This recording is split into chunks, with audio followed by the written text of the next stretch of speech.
திமுக பவள விழா பொதுக்கூட்டம் இன்று மாலை காஞ்சிபுரத்தில் நடைபெறவிருக்கிறது. இதில் கூட்டணி கட்சித் தலைவர்களும் பங்கேற்கவிருக்கிறார்கள். விவரங்களுடன் களத்திலிருந்து செய்தியாளர் கோகுல் இணைந்திருக்கிறார்.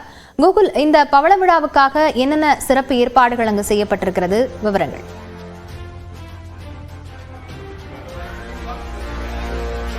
திமுக பவள விழா பொதுக்கூட்டம் இன்று காஞ்சிபுரத்தில் இன்று மாலை நடைபெறக்கூடிய நிலையில் அதற்கான ஏற்பாடுகள் தீவிரமாக நடைபெற்று வருகிறது. காஞ்சிபுரம் பச்சையப்பன் கல்லூரியில் ஒரு 50 ஏக்கர் பரப்பளவில் இந்த மைதானத்தில் ஒரு பிரம்மாண்ட பந்தல் அமைத்து மேடைகள் அமைக்கப்பட்டு இந்த பொதுக்கூட்டத்துக்கான ஏற்பாடுகள் செய்யப்பட்டு வருகிறது.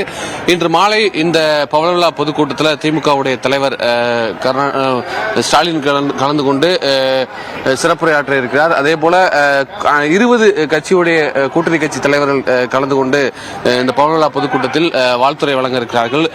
ஒரு முக்கியமான நேரத்தில் இந்த பவள விழா பொதுக்கூட்டத்தில் கூட்டணி கட்சி தலைவர்கள் கலந்து கொண்டிருக்கிறார்கள். குறிப்பாக சட்டமன்ற தேர்தல் பணிகளுக்கு தீவிரமாக தயாராகி வரக்கூடிய நிலையில் ஒரே மேடையில் 20 கட்சியுடைய கூட்டணி கட்சி தலைவர்களை இந்த மேடையில் ஏற்றி இந்த பொதுக்கூட்டத்தை நடத்துவது ஒரு முக்கியத்துவம் வாய்ந்ததாக பார்க்கப்படுகிறது.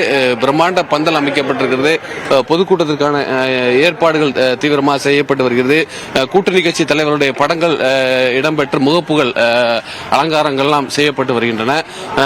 ஏறக்குறைய 50,000க்கு மேற்பட்ட திமுகவுடைய தொண்டர்கள் கலந்து கொள்வதற்காக இருக்கைகள்லாம் அமைக்கப்பட்டிருக்கிறது. இருக்கையில் ஒரு வாட்டர் பாட்டில், ஒரு ஸ்நாக்ஸ் என்று அனைத்து அவர்களுக்கு தேவையான தொண்டர்கள் வரக்கூடியவர்களுக்கு தேவையான அனைத்து ஏற்பாடுகளும் செய்யப்பட்டிருக்கிறது.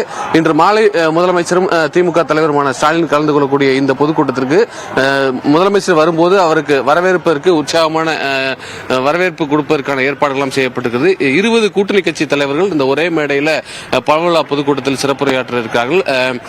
திமுகவை தோற்றுவித்த அண்ணா பிறந்த இந்த காஞ்சிபுரத்தில் பவள விழா பொதுக்கூட்டத்தை அதுவும் அனைத்து கூட்டணி கட்சி தலைவர்களையும் ஒரே மேடையில் ஏற்றி இந்த பொதுக்கூட்டத்தை நடத்த இருப்பது இந்த பவள விழா பொதுக்கூட்டத்திற்கு ஒரு சிறப்பு என்று திமுக தொண்டர்களால் ஒரு பெரிய அளவில் ஒரு எதிர்பார்ப்பு நிலவுகிறது. லாவண்யா.